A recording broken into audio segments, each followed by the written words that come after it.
High বন্ধুরা, তোমরা কী করছো? ভালো আছো?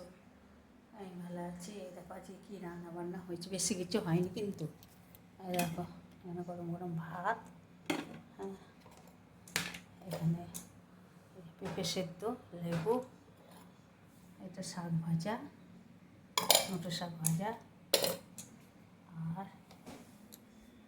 ওটা এই যে মাংসের চোখ, এই যে চিকেন, মুরগির মাংস হয়েছে, চিকেন হয়েছে। আমি তো খাবো না, আমি দাঁত তুলে এলাম বন্ধুরা। দাঁতে খুব ব্যথা করছিলো, বোকা হয়ে গেছিলো না, কী হয়েছিল জানি না।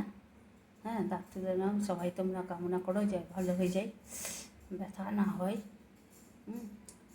ভালো থেকো, সুস্থ থেকো, সাবধানে থেকো, আর সবাইকে ভালো রেখো। আর এই রান্না হয়েছে, তোমাদের কী রান্না হয়েছে বন্ধুরা কমেন্ট করে জানিও। হ্যাঁ, আমাদের তো এই রান্না হয়েছে, দেখো আর লাইক শেয়ার কমেন্ট করো। আর আমার ইউটিউব ফেসবুক দুটো চ্যানেলেই তোমরা দেখো। টাটা।